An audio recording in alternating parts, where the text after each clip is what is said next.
जनाबाईंनी सांगावं कुणी चाल गायची. जनाबाईंचा अधिकार होता कीर्तनामध्ये. आज महाराष्ट्रामध्ये अनेक संप्रदायातली अनेक मंडळी महिलांनी कीर्तन करायचं की नाही या वादात अडकली आहेत. पण आमच्या जनाबाईंनी भक्तीचा अधिकार असा होता की वाळवंटा क्षेत्रामध्ये सकल संत मांदियाळी आणि जनाबाई सांगतायत, जणू काही संतांची परिषद भरली होती आणि मुख्य होत्या जनाबाई. जनाबाईंनी सांगावं ज्ञानदेवा आता तुम्ही चाल म्हणा, एवढा अधिकार होता. त्यामुळे इथे कुणी मोठं नाही कुणी लहान नाही, पंढरीच्या लोकांनाही अभिमान पाया पडे जन एकमेका.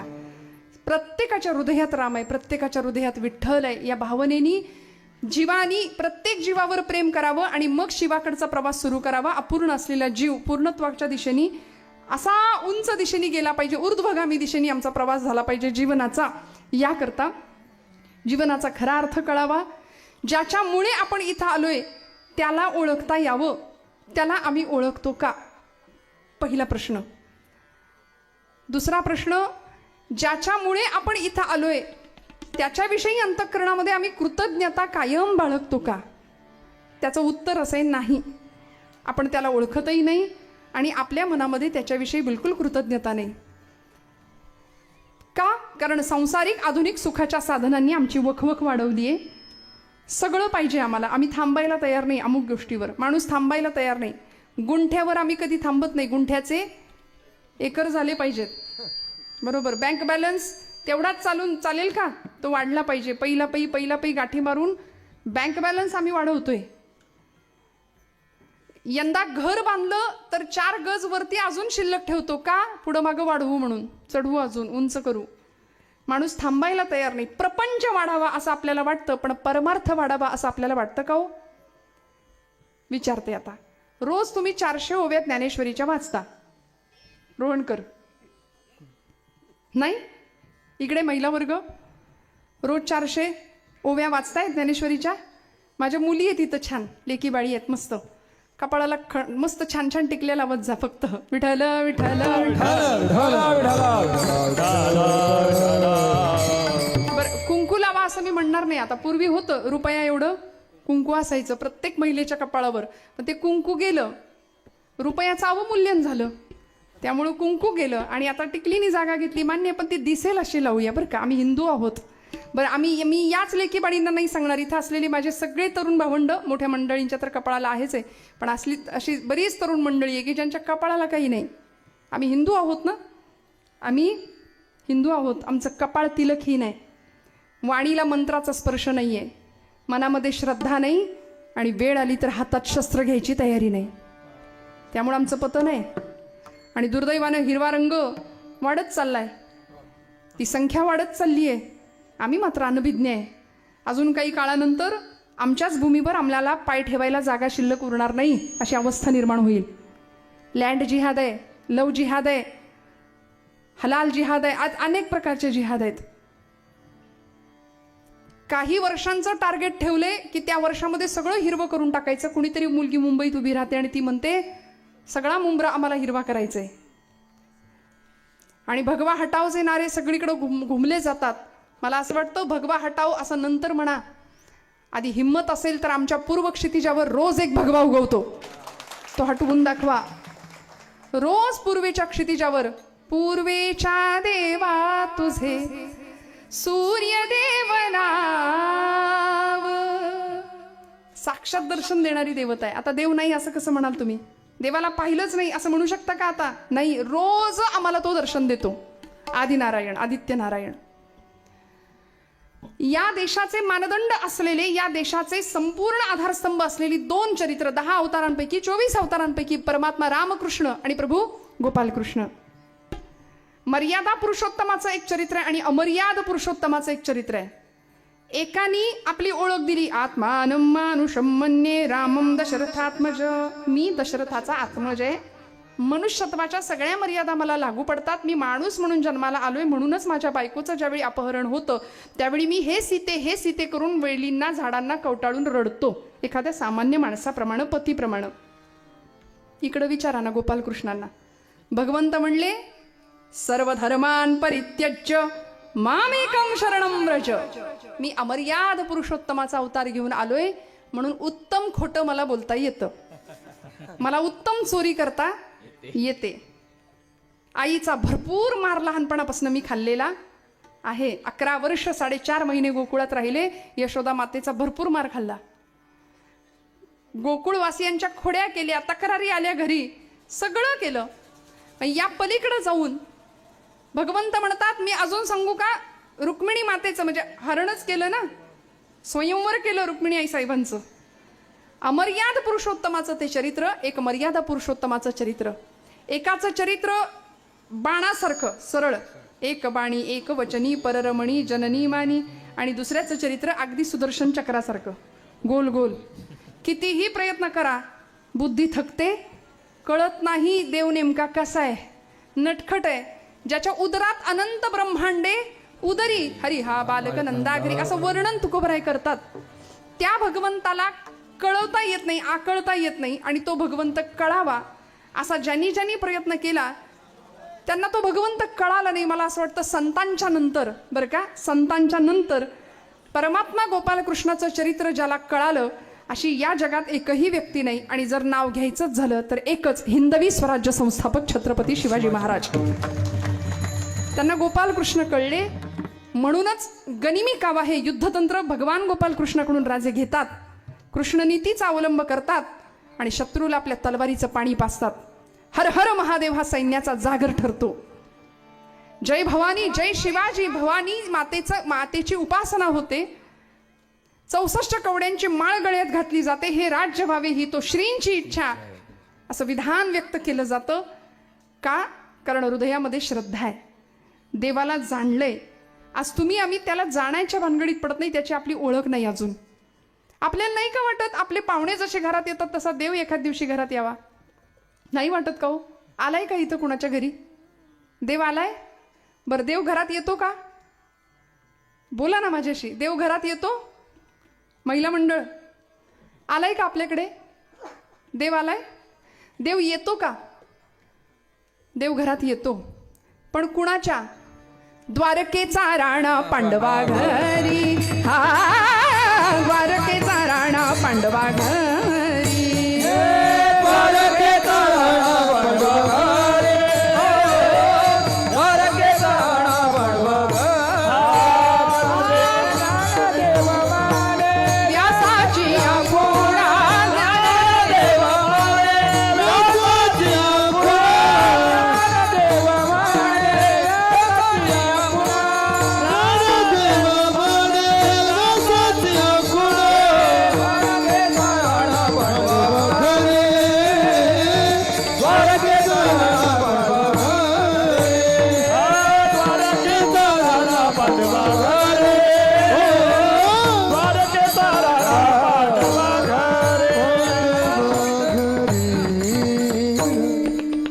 द्वारकेचा राणा होता, त्रिभुवन सम्राट होता, रत्नमंचकावर बसत होता, रत्नजडी सिंहासनावर बसत होता. पण कुठे गेला? पांडवांच्या घरी गेला. आणि काय केलं? राजसूय यज्ञामध्ये उष्ट्या पत्रावळ्या उचलल्या. द्रौपदीच्या थाळीतलं उष्ट भाजीचं पान जेवून तृप्तीचा ढेकर दिला.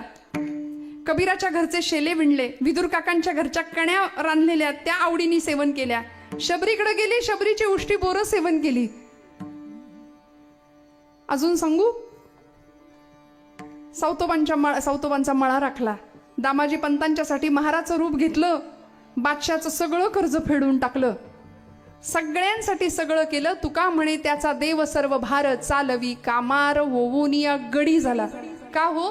कारण या सगळ्यांचं भगवंताशी एक नातं होतं, विशिष्ट नातं होतं. प्रत्येक नात्याने ही मंडळी बांधली गेली होती.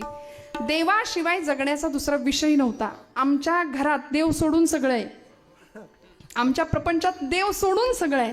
त्यांच्या आयुष्यामध्ये देवाशिवाय दुसरं काही नव्हतं, परमात्मा तत्वाशिवाय दुसरं काही नव्हतं. ज्ञानराज माऊली ज्यावेळी पांडुरंग परमात्म्याला पहिल्यांदा पाहतात ना, भागवतामधली कथा आहे, प्रलय काळामध्ये सगळी पृथ्वी बुडून जायला लागली. त्यावेळी एका वटाच्या पत्रावरती भगवान परमात्मा बालमुकुंद वेशामध्ये झोपले होते. आणि आचार्य जगद्गुरु शंकराचार्यांनी त्या रूपाचं वर्णन केलंय. वटस्य पत्रस्य पुटे शयानम बालम मुकुंदम मनसा स्मरामी. काय गुढ वर्णन केलं बघा. देव वटपत्रावर झोपलेले आहेत आणि वर्णन आहे त्यांनी आपल्या उजव्या पायाचा अंगठा स्वतःच्या तोंडात घातलाय आणि ते चोखतायत. आपल्या आता लहान बाळ बघितलं असेल ना, काय करतं, आपलाच पाय आपल्या तोंडात घालून चोखत राहतं. भगवंतांनी बालमुकुंदाचा रूप घेतलं आणि आपल्या पायाचा अंगठा चोखतायत. आचार्यांनी ते रूप पाहिलं. वटस्य पत्रस्य पुटे शयानम बालम मुकुंदम मनसा स्मरामी. श्रीकृष्ण गोविंद हरे मुरारे हे नाथ नारायण वासुदेव. हे नाथ नारायण वासुदेव. श्री कृष्ण गोविंद हरे मुरारे हे नाथ नारायण वासुदेव. हे नाथ नारायण वासुदेव. पिबत श्वेतमृतमेत देव गोविंद दामोदर माधवेति. गोविंद दामोदर माधवेति. देवाचं हे रूप पाहिलं. नारद महर्षी आले, आमच्या या गादीचे मालक आचार्य नारद. भक्तिसूत्र दिली 84 जगाला. भक्तीची व्याख्या केली. अनिर्वचनीय प्रेम स्वरूपा. ते देवर्षी नारद आले आणि नारदांनी देवाला पाहिलं आणि हसायला लागले. देव म्हणाले, नारदा का हसता मला? नारद म्हणले, देवा हसू नाही तर काय करू? तू अखिलकोट ब्रह्मांडाचा नायक, जगाचा बाप, शोभतय का? असं लहान बाळाचं रूप घेतलंय, तेही पायाचा अंगठा तोंडात धरून चोखत बसलाय. का बरं असं केलं? भगवंत म्हणाले, नुसतं हसू नका, मला कारण विचारा याचं का. देवर्षी म्हणाले, सांगा ना देवा, का असा अवतार का केला? तेव्हा भगवंत म्हणाले की मी प्रत्येक युगात अवतार घेतला. प्रत्येक युगामध्ये हजारो भक्त, माझे शेकडो भक्त माझ्या दर्शनाला आले आणि त्यांनी माझं मुखावलोकन तर केलंच, पण सगळ्यात आधी माझ्या पायांचं दर्शन घेतलं. सगळे जो तो येतो माझ्या पायावर डोकं टेकतो. माझ्या पायात असं काय आहे मला नको कळायला. माझ्या पायात नेमकं काय आहे की जो तो येतो माझ्या पायावर डोकं टेकतोय? माझ्या पायात काय आहे ते बघण्याकरता म्हणाले मी माझ्या पायाचा अंगठा चोखतोय. देवर्षी म्हणाले, देवा हे असं नाही कळणार, तुमच्या पायामध्ये काय जादू आहे ते तुम्हाला नाही कळणार. उदाहरण दिलं, कुमुदिनी काय जाणे परिमळ. कुमुदिनी काय जाणे परिमळ. भ्रमर सकळ भोगीत असे. कुमुदिनी काय जाणे परिमळ. कुमुदिनी काय. क्या बात. टाळ्या वाजवा. छान. सगळे साथीदार उत्तम आहेत. मी म्हटलं नाही, ही 7 असली तर 7, नाही तर 7.5, मग कठीण होऊन जातं सगळं. पण अत्यंत गोड असं वादन आहे. काका तर बऱ्याचदा मला या भागामध्ये आली की साथीला असतात. कमळाला माहिती नसतं त्याच्याकडे काय आहे. कुमुदिनी काय जाणे परिमळ. मग त्याचा आस्वाद कोण घेतं? भ्रमर सकळ भोगी तसे. तो येतो आणि घेई छंद मकरंद. हा परिसोडी मकरंद घेई छंद.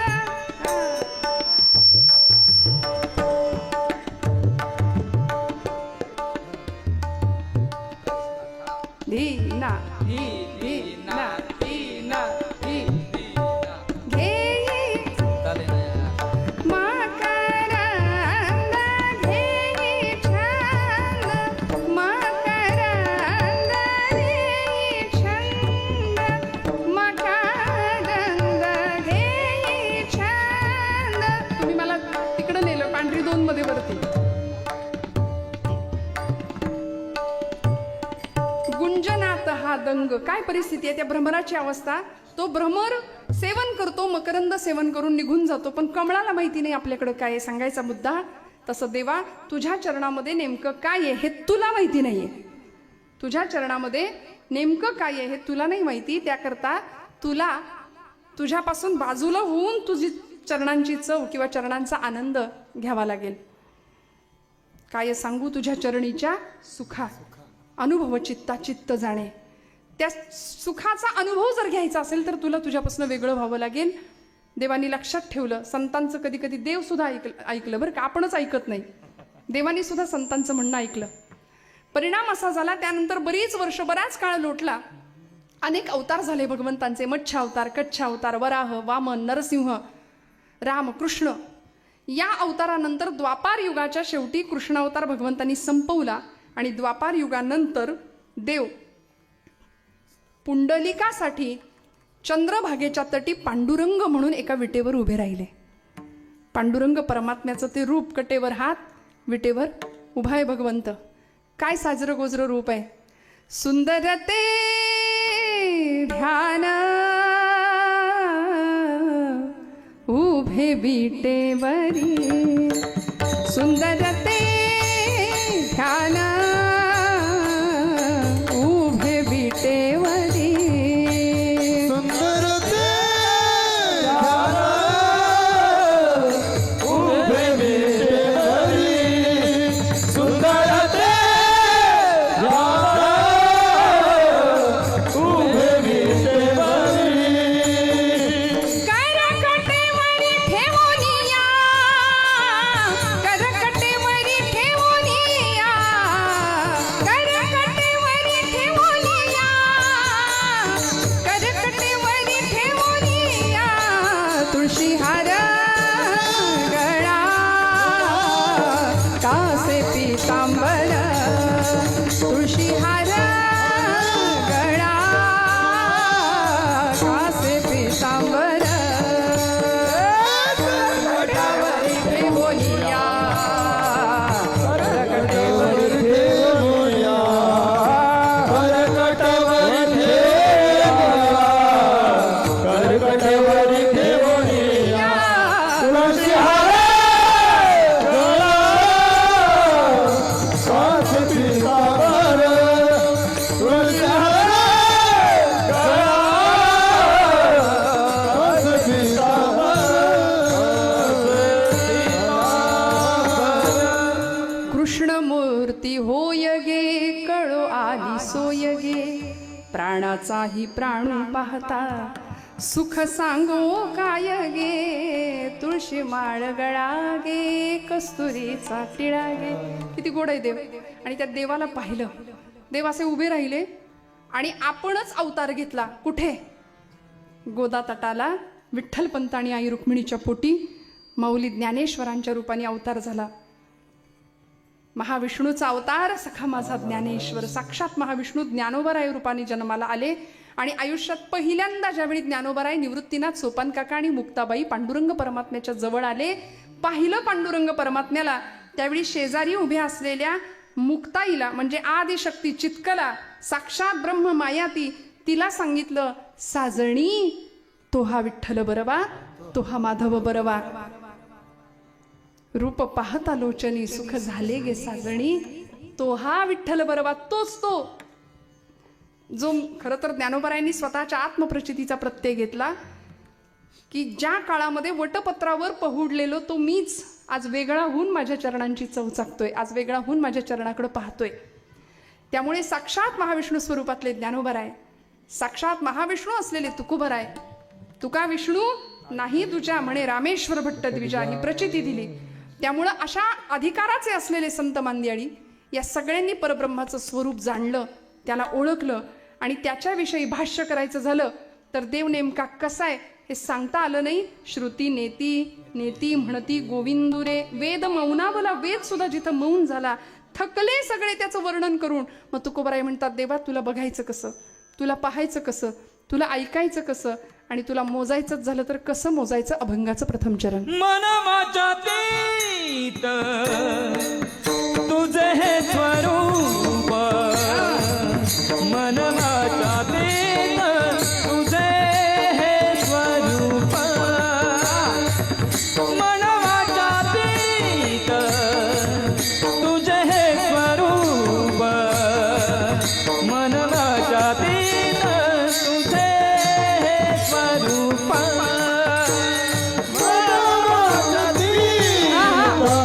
तुझे हे स्वरूप,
आमापे मोजितो नंका भक्तीची आमापे मोजितो नंका भक्तीची आमापे मोजितो नंका भक्तीची आमापे मोजितो अनंता भक्तीची आमापे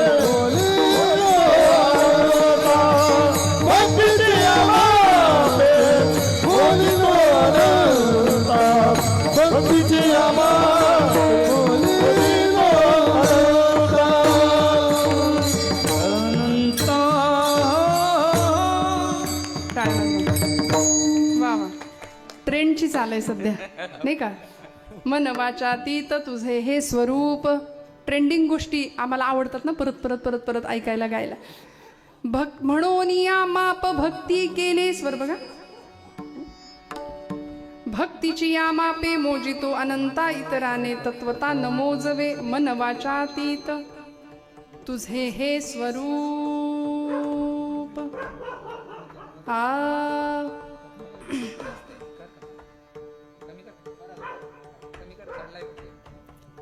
भगवंताचं स्वरूप तुकोबरायांनी सांगितलं बरं का. जागे आहेत ना सगळे. आत्ताशी 10:30 वाजलेत. जागे आहेत ना. मी असं काय म्हटलं होतं सुरुवातीला, लक्षात आहे ना. थोडं पुढे मागे होतं, मागे नाही, पुढेच जातं.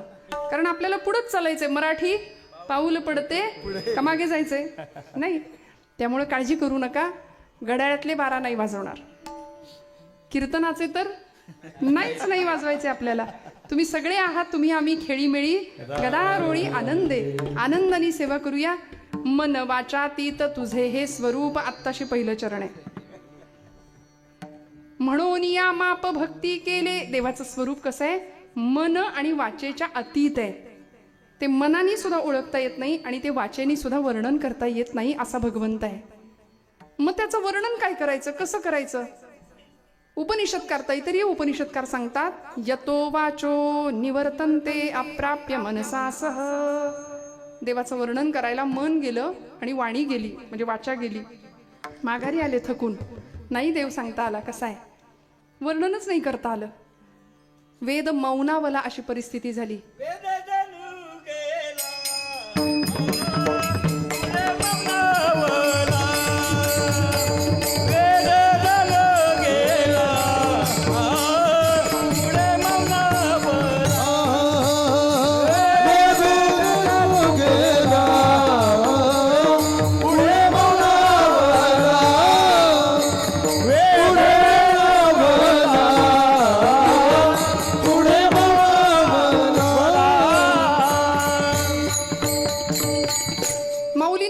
पडला, तुझं सगुण म्हणू की निर्गुण रे. सगुण निर्गुण एकू गोविंदू रे. तुझं स्थूल म्हणू की सूक्ष्म रे. स्थूल सूक्ष्म एकू गोविंदू रे. अणुमाने ना श्रुती नेती नेती म्हणती गोविंदू रे. आम्हाला कळतच नाही भगवंता तू कसा आहे. पण सगुण निर्गुण आम्ही एकातच पाहतो. पांडुरंग परमात्म्याच्या रूपामध्ये, गोविंदाच्या रूपामध्ये. तुकोबराय म्हणतात, देवा तुझं स्वरूप आम्हाला कळत नाही. मन वाचातीत तुझे हे स्वरूप. मग आम्ही काय केलं माहितीये, तुला मोजायचा प्रयत्न केला. तू दुसऱ्या कुठल्याच साधनाने मोजला जात नाही हे आमच्या लक्षात आलं. म्हणून या माप भक्ती केले. आता फक्त भक्तीच्या जोरावर आम्ही तुला मोजले. तुला मोजायचंय, मग आम्ही अनेक प्रकारची मापं वापरली. तुला जाणायचंय, अनेक प्रकारची साधनं वापरली. योग, याग, तप, अनेक प्रकारचं साधन आम्ही वापरलं. पण आता का सयाने पूजा करू केशीराजा. मला तुझी पूजा कशी करायची कळत नाही. मग आता मी तुझी नामानी पूजा बांधली. धूप दीप नाम कृष्ण हरी असं वर्णन केलं. मी तुझी पूजा नामानी बांधली. मी तुला भक्तीच्या मापाने मोजायला निघालो. म्हणून या माप भक्ती केले. बघा, भगवंताला जाणायचं असेल तर एकमेव साधन आहे भक्तीचं. देव अन्य कुठल्याही साधनाने मोजला जात नाही, जाणला जात नाही. चोखोबाराय रोज देवाच्या पायरीवर बसायचे. रोज. 750 वर्षापूर्वीचा काळ. पण देवानी केवढी मोठी जागा देऊन ठेवली आज. आधी त्याचं दर्शन घ्या, मग माझ्याकडे या. देव असं स्थान देतो ना भक्ताला. भक्तीच्या जोरावर देवाला मापलं, भक्तीच्या जोरावर देवाला आपलंसं केलं. देव रोज तिथं जाऊन बसायचे पायरीवरती. लोक हाकलून द्यायचे, चोख्या अरे विटाळ झाला रे, तुझी सावली पडली देवावर, चल हट बाजूला हो म्हणून. कितीतरी मार खायचे चोखोबा.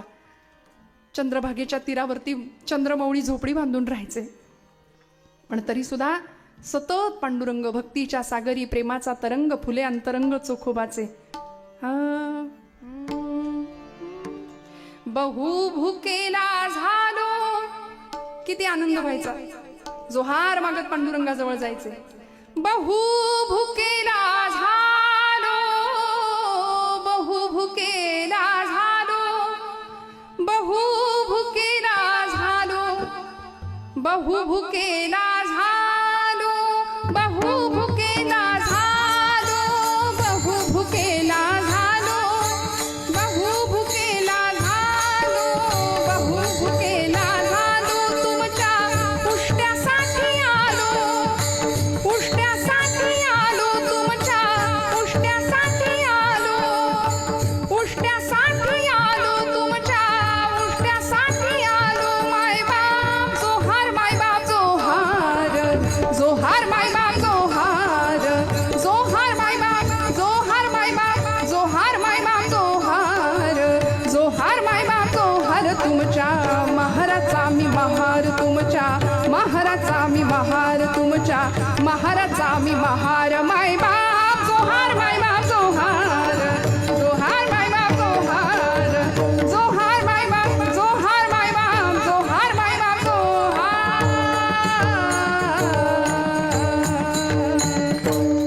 जोहार घाला बा, जोहार मायबाप जोहार. पण तरी सुद्धा लोकांनी हाकलून द्यावं, अनेक प्रकारचा अनन्वित असा अत्याचार सहन करावा, पण तरी सुद्धा ज्यांच्या अंतःकरणामध्ये नवे हाडा मासात देव भिंडला होता. मंगळवेड्याच्या गावकुसवाच्या तटबंदीचं काम झालं, त्या कामात कामगार म्हणून चोखोबा गेले होते. अपघात झाला, गावकुस अंगावर कोसळला, असंख्य कामगार मेले, त्यात चोखोबा गेले. पांडुरंग परमात्म्यांनी नामदेवरायांना दृष्टांत दिला, नामदेवा माझ्या चोखोबांच्या अस्थी गोळा करून आणा. असंख्य कामगार गेलेत, नेमक्या चोखोबांच्या अस्थी ओळखायच्या कशा? पांडुरंग परमात्मा सांगतात की ज्या अस्थीला हात लावशील आणि ज्या अस्थीच्या मुखात, ज्या अस्थीमधून विठ्ठल विठ्ठल असा ध्वनी येईल, ती माझ्या चोखोबाची आहे असं समज आणि जवळ घे. अस्थी उचलायची, कानाला लावायची, विठ्ठल विठ्ठल, ध्वनी आला जवळ ठेवायची. अस्थी उचलायची, कानाला लावायची, आवाज नाही आला फेकून द्यायची. अशा सगळ्या अस्थी गोळा केल्या चोखोबांच्या. काय अधिकार असेल बघा ना. हाडात सुद्धा भगवंत नाम मुरलं होतं. परा, पश्चती, मध्यमा आणि वैखरी असं करता करता वैखरीने घेतलेलं नाम मुरत मुरत झिरपत झिरपत परावाणीपर्यंत जाऊन पोहोचलं. परेहून परते घर, तेथे राहू निरंतर, ही अवस्था निर्माण झाली. आणि चोखोबांच्या अशा अस्थी गोळा केल्या. त्या अस्थी स्वतः नामदेवरायांनी पांडुरंगाकडे दिल्या. मी माझ्या पदरचं नाही सांगत, नामदेवराय सांगतात. त्या चोखोबांच्या अस्थी भगवंतांनी आपल्या अशा पितांबरात घेतल्या आणि देवानी आपल्या समोर चोखोबांची समाधी स्वतः नामदेवरायांच्या करवी, नामदेवरायांच्याकडून देवाने ती समाधी बांधून घेतली. इतकं स्थान दिलं, इतकं स्थान. अष्टमहासिद्धी ओळगतीद्वारी नवजती दुरी दवडिता. का? कारण देवाला मोजलं, देवाला आपलंसं केलं. कशाच्या बळावर? म्हणून या माप भक्ती केले. देवाला मोजायचं असेल तर माप तसंच पाहिजे, नाही का? सोनं मोजताना पाहिलंय का? सोनं.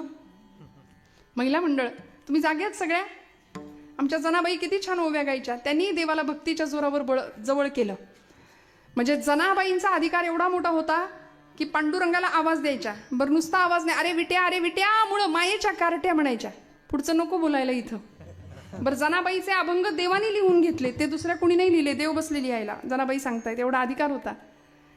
सुंदर आवाजामध्ये ओव्या गाव्यात आणि जनाबाईंना बोलवावं, जनाबाईंनी भगवंतांना बोलवावं. आमच्याही देवात, आमच्याही घरात देव येईल, आमच्याही आयुष्यामध्ये देवाचा प्रवेश होईल. पण आम्ही आमच्याच आयुष्याने इतके त्रस्त झालोय, हैराण झालोय, मनस्ताप आहे आम्हाला सतत. बघा बरं एकमेकांचे चेहरे जरा. कसं आहे, माणसं कपड्याला इस्त्री करतात इथपर्यंत ठीक आहे, चेहऱ्याला पण करायला लागली आहे की नाही? खरं सांगा. कुणाशी बोलायचं नाही, कुणाच्या घेण्यात नाही, देण्यात नाही. अहो दुःख कुणाला नाही या आयुष्यात? सगळ्यांना आहे, सगळ्यांना दुःख आहे. घटा घटाचे एकाच मातीपासून बनलेले दोन घट आहेत, आहे की नाही? पण दोन घटाचं नशीब वेगळं आहे. ऐका, एका घटामध्ये गाईचं पवित्र लोणी पडतं आणि दुसऱ्या घटात अग्निसंस्कारासाठी लागणारा अग्नी पडतो. जर एकाच मातीपासून बनलेल्या 2 मडक्यांचं नशीब वेगळं आहे तर आम्ही मडकी काय कामाची? आमचंही तेच आहे ना. हा देह पंचभौतिक आहे, हा घटापासूनच बनलेला आहे, घटाकाशच आहे. घटा घटाचे रूप आगळे, प्रत्येकाचे दैव वेगळे. मग आता तुझ्या विना ते कोणा नकळे, मुखी कुणाच्या पडते लोणी, कुणामुखी अंगार. म्हणा तू वेडा कुंभार विठ्ठला, तू वेडा कुंभार. लय खेचू नका. तू वेडा कुंभार. म्हणा म्हणा सगळे म्हणा विठ्ठला. क्या बात आहे मागची मंडळी. विठ्ठला क्या बात आहे. वा वा. माती पाणी उजेड वारा, तूच मिसळशी सर्व पसारा. आभाळच मग ये आकारा, तुझ्या घटांच्या उतरंडीला नसे अंतना पार. काय कोरस आहे आमचं बघा.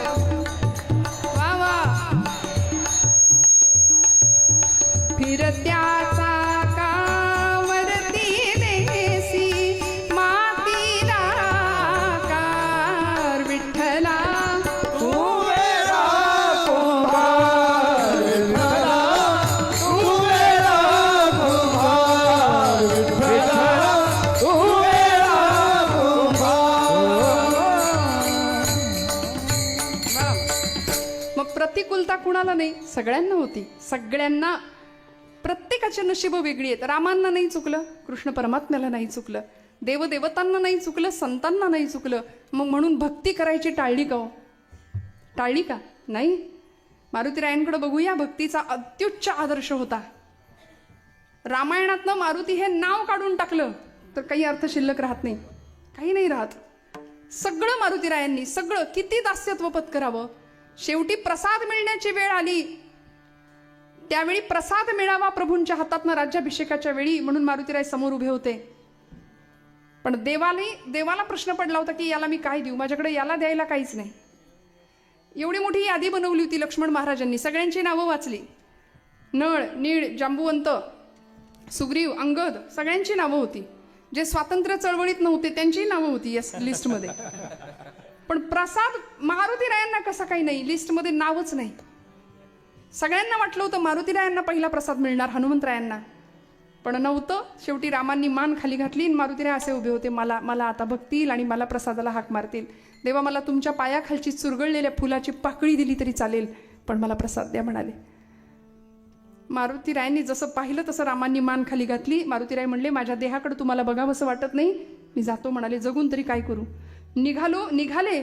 तेवढ्यात आईसाहेबांनी हाक मारली, मारुते इकडे या म्हणाले.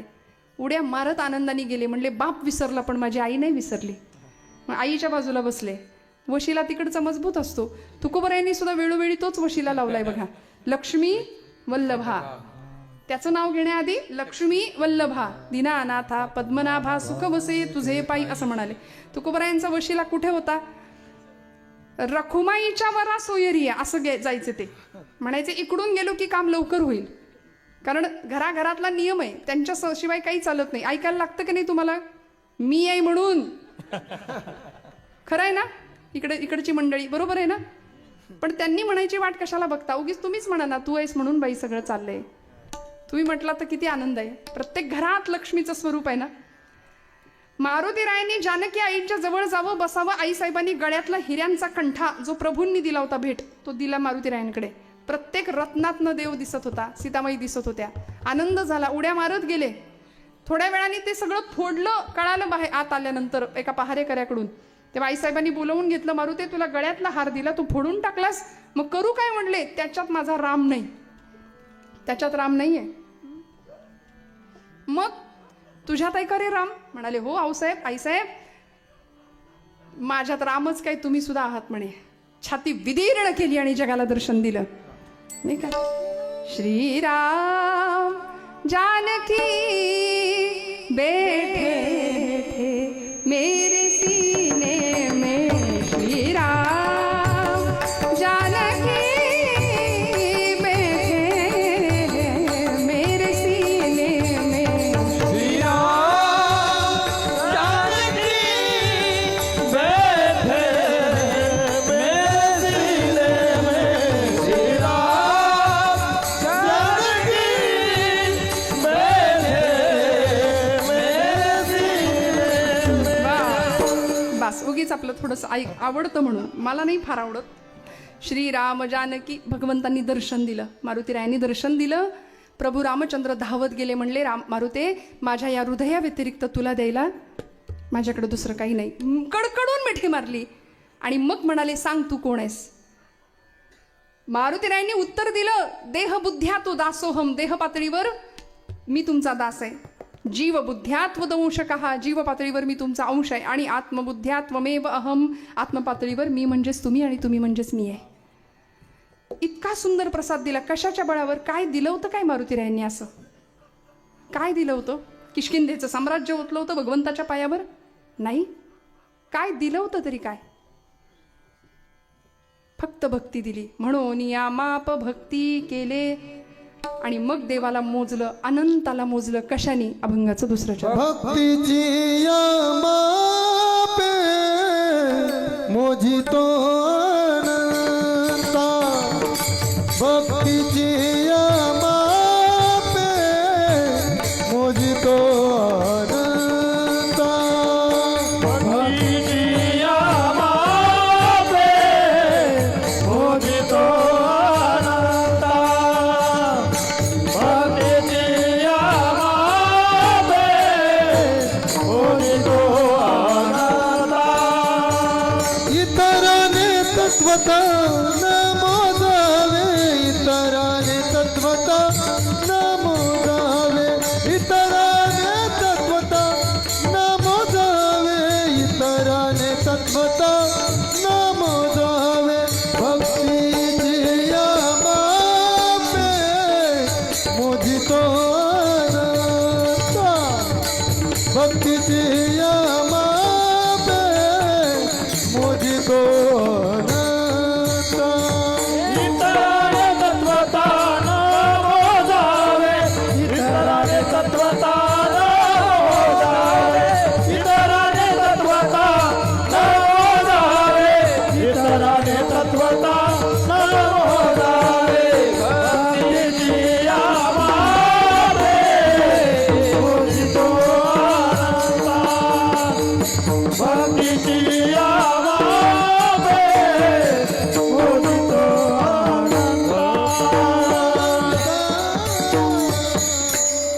भक्तीची या मापे मोजितो अनंता, इतराने तत्वता न मोजवे. तुकोबराय सांगतात, देवा तुला मोजण्याकरता मी माप वापरलं, भक्ती नावाचं, भक्तीचं माप. आणि भक्तीच्या मापाने तुला मोजतोय, कारण मला माहिती आहे अन्य साधनं इथं काही उपयोगाची नाहीयेत.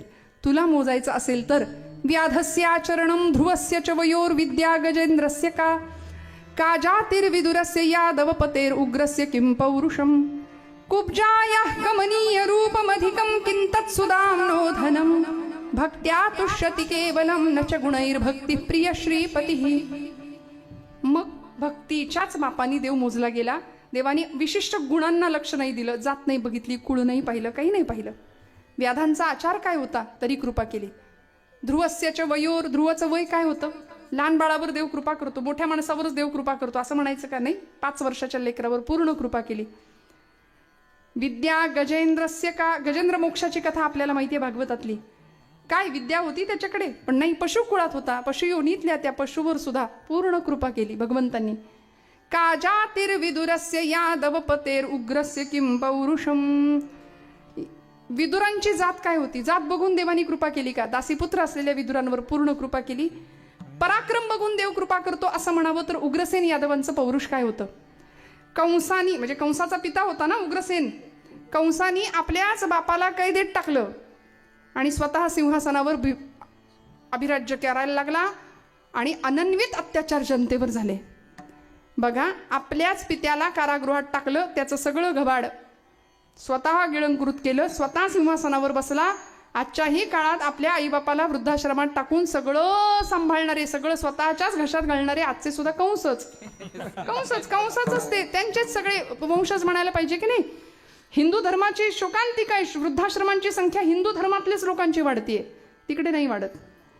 त्यांना त्यांचे आई वडील जड होत नाहीत. आमचा प्रॉब्लेम आहे, कारण आमच्या अंतःकरणात भक्तीचा झरा नाहीये.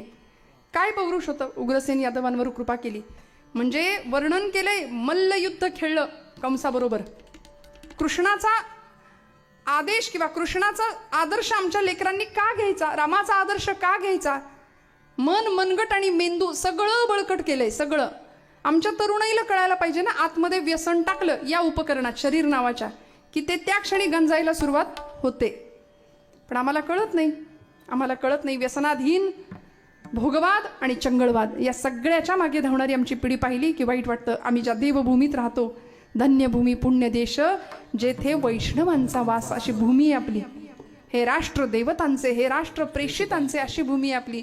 जिथं भगवान गोपालकृष्णांनी अर्जुनाला भगवद्गीता सांगितली ती भूमी पराक्रमाची भूमी आहे आपली, शौर्याची, धैर्याची, वीरतेची भूमी आहे. आणि इथे या भूमीमध्ये आम्ही सगळे जन्माला आलोय ना, मग आम्हाला कळलं पाहिजे. भगवान गोपालकृष्ण उग्रसेन यादवाला म्हणजे कंसाला संपवलं, त्यांच्याशी मल्लयुद्ध खेळलं, कंस संपला. आम्हाला सुद्धा शाळेमध्ये आमचे शिक्षक सांगायचे, आता इथं इंग्लिश मिडियम आहे, मराठी मिडियम आहे, मला माहिती नाही मुलं कुठल्या संख्येने आहेत बऱ्यापैकी. हा, गणित सोडवायचं असेल तर आधी काय करावं लागतं. गणित सोडवायचं असेल तर आमचे गुरुजी आम्हाला सांगायचे की आधी कंस सोडवायचा असतो. लहानपणी कंस सोडवला की गणित पटकन सुटतं. आधी कंस सोडवायचा. म्हटलं बरोबर आहे, कृष्णाने पण तेच केलं होतं. आधी कंसाला सोडवलं, त्याला मुक्त केलं आणि मग पुढची गणितं आपोआप सुटत गेली. भगवान गोपालकृष्ण उग्रसेन यादवांवर पूर्ण कृपा केली. कुब्जा काय होतं, सौंदर्य होतं, पण नाही. 3 ठिकाणी वक्र असलेली कुब्जा, पण तिच्यावर कृपा केली भगवंतांनी. मथुरेत गेल्याबरोबर तिच्याकडे पाहिलं, हे सुंदरी म्हणून हाक मारली. ती रडायला लागली, देवा सगळी मथुरा मला कुरूप म्हणते, कुब्जा म्हणते, आणि तू मला अशी हाक मारतोस. भगवंतांनी तिला असं धरलं, खांद्याला हात लावला, आपल्या उजव्या हाताने तिच्या उजव्या पायाच्या अंगठ्यावर असं दाब दिला आणि कट कट कट 3 ठिकाणी आवाज आले. 3 ठिकाणी वक्र असलेली कुब्जा सरळ झाली आणि सांगितलं, भारतीय संस्कृतीने आत्म्याच्या सौंदर्याला जास्त महत्त्व दिलंय, बाह्य सौंदर्याला नाही. त्यामुळे आम्ही बाह्यरंग जास्त बघतो, आंतरिक सौंदर्य आम्ही पाहत नाही. आंतरिक सौंदर्य कसं असतं ते जेव्हा कळावं तेव्हा आम्हाला जगण्यातला खरा आनंद घेता येईल. भगवंत काही बघत नाही. भक्तीची या मापे मोजितो अनंता, इतराने तत्वता न मोजवे. देवाला मोजताना माप लागतं. तसंच मी विचारलं होतं, सोनं आपण मोजताना पाहिलंय का. सोनं, सुवर्ण कशी तजवीज असते. सोनं मोजताना अत्यंत खबरदारीने तो सोनार किंवा तो दुकानदार मोजत असतो. सोन्याचा तराजू असतो, नाजूक आहे की नाही. बरं, त्या तराजू आता दिसत नाही, आता ती इलेक्ट्रिक मशीन आहे. मग ती सुद्धा कुठं ठेवली जाते, हवाबंद काचेच्या पेटीमध्ये असते. का, धुळीचा कण जरी बसला तरी वजनात फरक आहे. मोजायचे सोनं. आता हा नियम कोळशाला आहे का, जिथं सगळं काळच करायचंय. कोळसा मोजताना हा नियम चालेल, त्याला काचेची पेटी गरजेची आहे नाही. मोजायचंय सोनं. मग आम्हाला कुणाला मोजायचंय, तुकोबराय म्हणतात देवाला मोजायचंय. आणि देवाला मोजायचं असेल तर धातूनाम अस्मी कांचनम ही विभूती सांगितली आहे देवानी. देव सोन्याच्या ठिकाणी आहे. कुठलं सोनं, चांगल्या मार्गाने मिळवलेलं सोनं. वाईट मार्गाने मिळवलेल्या सोन्याच्या ठिकाणी कली राहतो, तो त्याचा पत्ता आहे. असो जाता जाता सांगून गेले. पुढे भक्तीची या मापे मोजितो अनंता, इतराने तत्वता न मोजवे. दुसऱ्या मापाने देव मोजला जात नाही. मग आपल्या हातात आहे. आता देव आपल्याकडे येईल, देव आपल्या हृदयात येईल. फक्त त्याकरता जरा असं घुसळावं लागेल. कशाचं घुसळण करायचं. दह्यामध्ये, दुधामध्ये लोणी आहे का, बोला ना महिला मंडळ. संपणार आहे माझं कीर्तन वेळेत, काळजी करू नका. दुधामध्ये लोणी आहे का, रागवल्यात माझ्यावर. दुधात लोणी आहे. मी तुम्हाला इतकं छान गायला लावलं, टाळ्या नाही वाजवल्या का. वाजवा बरं टाळ्या सगळ्यांनी एकदा. किती छान गायलं तुम्ही मगाशी, मस्त गाणं गायलं. दुधामध्ये लोणी आहे, पण ते दिसतं का. मग ते दिसण्याकरता काय करावं लागेल, घुसळावं लागेल. आणि घुसळल्यानंतर घुसळणं म्हणजे एनर्जीचं सेंट्रलायझेशन करणं आहे. सेंट्रल एनर्जी ज्यावेळी एकत्र होते, ऊर्जा ज्यावेळी सघन केली जाते, त्यावेळी ती जास्त शक्ती देते. भजन म्हणजे सुद्धा घुसळणंच आहे. भजन करणाऱ्या माणसाला विचारा काय आनंद आहे, किती आनंद असतो. त्यामुळे भजनाचा आनंद असा आहे की देव हृदयात येतो. जसं दुधामध्ये लोणी तसा देही चक्रपाणी म्हटले. देहातलं चक्रपाणी ओळखायचं असेल तर मंथुनी नवनीता तैसे घे अनंता. अनंत असलेला परमात्मा तत्व अनंत आहे, मोजता येत नाही. इन्फिनिट म्हटलंय त्याला. अनंत ज्याचा अंतच नाही असा अनंत जर मोजायचा झाला, त्याला ओळखायचं झालं तर आम्हाला इथं मंथन करावं लागेल. विठोबा रखुमाई. बोला बोला टाळी. विठोबा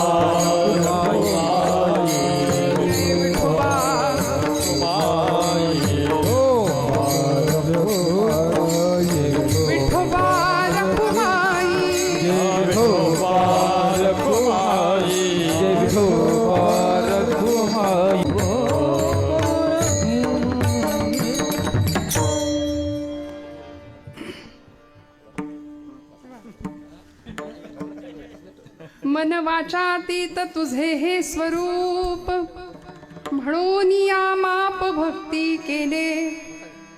भक्तीची या मापे मोजितो अनंता, इतराने तत्वता न मोजवे. या हारांसमोर मी कायम हार घेते. कारण खरं सांगू का, तुम्ही सगळे मंडळी कीर्तनकारांवर खूपच प्रेम करता. महाराष्ट्रातले सगळे कीर्तनकार, लाखो कीर्तनकार आहे. मी म्हणते कीर्तनकारावर नाही गेलं तरी चालेल प्रेम, कारण हजारो लाखो कीर्तनकार येतील जातील, आणि या गादीवर प्रेम करा. कारण हे तुम्ही जे सगळे हार घालता ना, ते आम्हाला नाही, ते या गादीला आहेत. ते ज्ञानोबांना आहेत, ते तुकोबांना आहेत. मी मगाशी एक वाक्य उच्चारले होते, भक्तीच्या प्रवाहामध्ये सगळ्यात मोठा परमार्थातला अडसर जर कुठला असेल तर तो अहंकार. न जाणू हे सगळे हार गळ्यात आले आणि मला अहंकार झाला तर, अशी एक प्रामाणिक भावना. त्यामुळे हारासमोर हार. या गादीवर आपण प्रेम करूया, कारण ही गादी अनादी काळापासून चालत आलेली आहे. ही ज्ञानोबा तुकोबांची पुण्याई आहे. इथल्या प्रत्येक तरुणाला विचारावं, तुझा रक्तगट काय आहे, तुझा ब्लड ग्रुप काय आहे, किंवा तुझ्या रक्तामध्ये नेमकं काय आहे. तो ब्लड ग्रुप जसा सांगेल किंवा रक्तामधल्या WBC RBC जसं सांगेल ना, तसं त्यांनी हेही सांगावं, माझ्या रक्तात ज्ञानोबा आहेत, माझ्या रक्तात तुकोबा आहेत, माझ्या रक्तात छत्रपती शिवाजी महाराज आहेत, छत्रपती संभाजी महाराज आहेत. कारण हा देश त्यांच्यामुळे आज आम्ही ही परिस्थिती पाहतो. नाही तर कुठल्या तरी मंदिरात आजान पडत बसलो असतो आज. इतकी बिकट परिस्थिती भारताने या भूमीने पाहिली. छत्रपती शिवाजी महाराजांनी या भूमीमध्ये स्वतःचं स्वराज्य निर्माण केलं. हे राज्य नसे शिवबाचे, हे राज्य देवधर्माचे, असं म्हणून रयतेच्या भाजीच्या देठाला सुद्धा हात लागता कामा नये, ही शिकवण होती. आपल्याकडे राजा हा उपभोग शून्य स्वामी असतो. राजा आहे तर त्यांनी उपभोग नाही घ्यायचा कशाने. आता उलट आहे, आता उपभोग असेल तर राजा आहे, किंवा उपभोग घेतो तोच राजा, असं की काय असं म्हणावं. पण आपल्याकडे उपभोग शून्य राजा आहे. छत्रपतींनी सैन्याला सांगावं, रयतेच्या भाजीच्या देठाला सुद्धा हात लागता कामा नये. इतका सुंदर संस्कार संपन्न राजा या भूमीला लाभला. स्वराज्याचे छत्रपती आणि युवराज असलेले स्वराज्याचे धाकले धनी छत्रपती धर्मवीर संभाजीराजे. आज मृत्युंजय अमावस्येचा दिवस आहे. काय सांगावं, आजचा दिवस खरं तर महाराष्ट्राच्या इतिहासातला तसं म्हणायला गेलं तर काळा दिवस आहे. तानपुरा चालू ठेवा. संभाजी राजांच्या बलिदानाचा आजचा दिवस, बलिदान मासाची पूर्तता होतीये. भक्ती अशी केली की जी देवभक्ती होती, देशभक्ती होती आणि धर्मभक्ती होती. धर्मासाठी मरावे, मरोनी अवघ्यासी मारावे, मारिता मारिता घ्यावे राज्य आपुले. या धर्मासाठी भगवंतांनी सुद्धा अवतार घेतले. धर्मरक्षावय अवतार घेसी, आपुल्या पाळीसी भक्तजना. छत्रपती शिवाजी महाराजांनी जमवलेलं शेकडो किल्ल्यांचं स्वराज्य, 32 मण सोन्याचं सिंहासन या रायगडाच्या भूमीवरती पाहिलं लोकांनी. राजे 1680 साली निघून गेले. 1680 सालानंतर धर्मवीर छत्रपती संभाजी महाराजांच्याकडे स्वराज्याची सगळी सूत्र आली. राजांच्या नंतर 9 वर्ष स्वराज्याचा झंझावात असा काही धर्मवीर छत्रपती संभाजीराजांनी चालू ठेवला. आणि त्यानंतर आमच्याच फितुरीचा रोग फार राष्ट्रघातकी, वैभवास लोळविते साथ फाटकी. मंडळी, आपल्या माणसांची साथ जर फाटकी असेल ना तर त्यासारखं दुर्दैव नसतं. जुन्या काळात चित्रपट, त्या ब्लॅक अँड व्हाईट टी व्हीवरती जुन्या मंडळींना माहिती आहे गाणं लागायचं बातम्यांच्या आधी, आमची माती आमची, ऐकलं म्हटलं आमची माती आमचीच माणसं करतायत, नाही कळलं?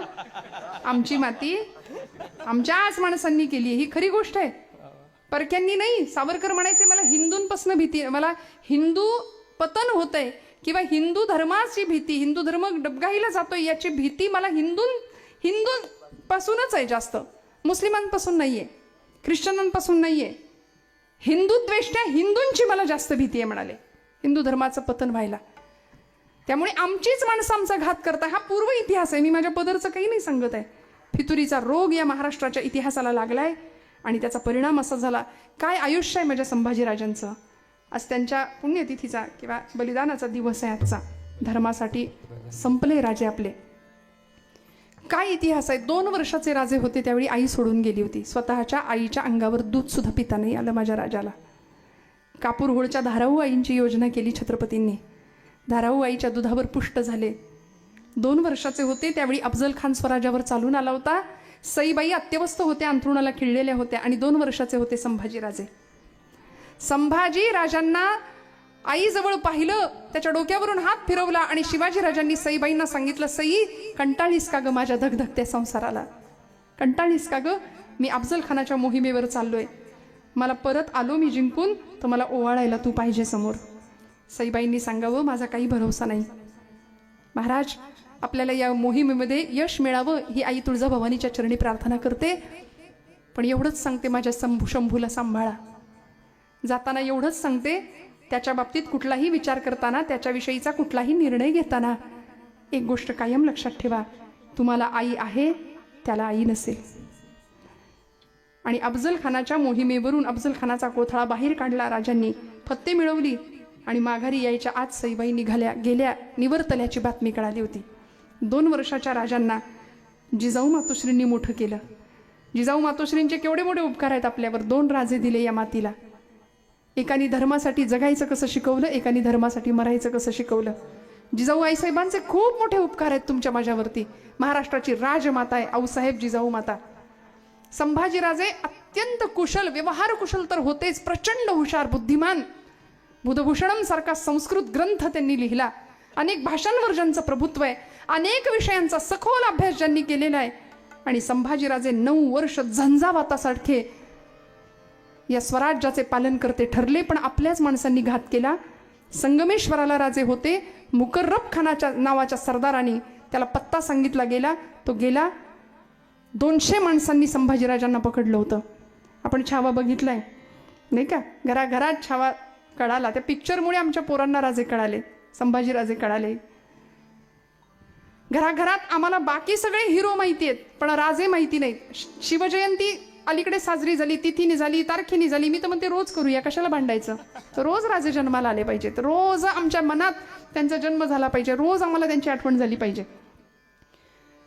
राजे मनात असावेत, राजे विचारांत असावेत, राजे फक्त टॅटू म्हणून दंडावर नसावेत, राजे फक्त चंद्रकोरी पुरते नसावेत बरं का. राजे मनात असावेत, त्यांचा विचारांचा झंझावात आमच्याकडे असावा.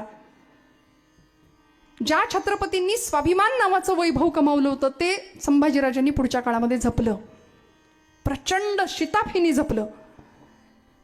ज्यावेळी फितुरीमुळे राजे पकडले गेले, 200 माणसांनी साखळदंडांनी असा राजा सूर्यगोलासारखा लालबुंद तळपत होता. प्रचंड देहयष्टी, सुंदर लोहगोलासारखी, प्रचंड बलदंड शरीर.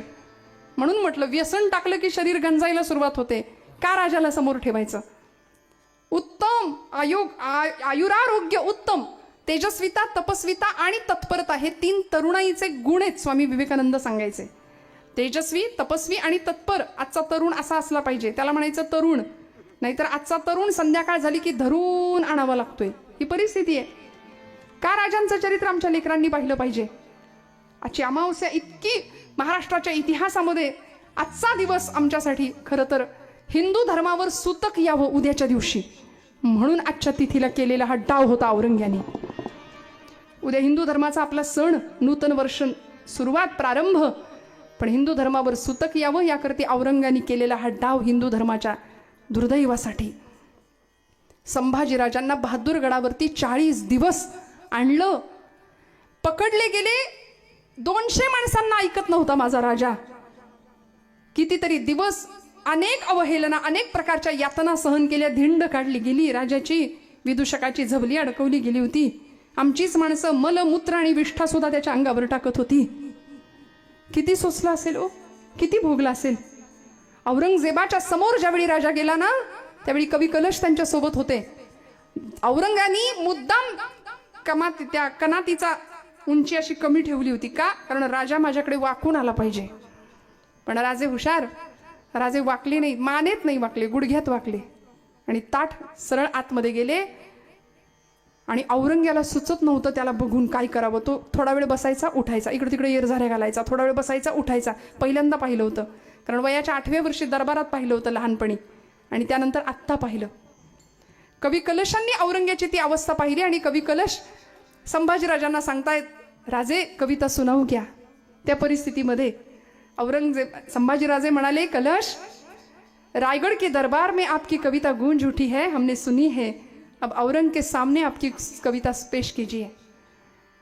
आणि कवी कलशांनी सांगावं, राजा तुझं तेज, आणि त्या तेजाने त्याला सुचे ना काय करावं. तो बघ थोडा वेळ बसतोय, थोडा वेळ उठतोय, सैरभैर झालाय. तू तप तेज निहार के तखत त्यजो औरंग, तू तप तेज निहार के तखत त्यजो औरंग. राजा तुझ्या तेजाने औरंग्याला त्याच्या सिंहासनावर बसता सुद्धा येईना नीट, वेळ लागल्यासारखा करतोय. औरंग्याने राजांना पाहावं, क्या यही है शिवाजी का शमशेर जंग शहजादा संभाजी, दिखने में खूबसूरत, हिम्मत का शेर. राजा जी आप मेरी बात कबूल करो, आप हमारा इस्लाम धर्म कबूल करो. ये खुदा का बंदा आपको बड़ा नवाब बना देने को तैयार है. किसी हिंदू को नहीं मिली इतनी इज्जत तुझे दे दी जाएगी. न मानेगा तो याद रख, कुत्ते की मौत मर जाएगा. संभा हमारा धर्म कबूल करो. संभाजीराजे म्हणाले, अरे तुझ्या या बिगडी वैभवापेक्षा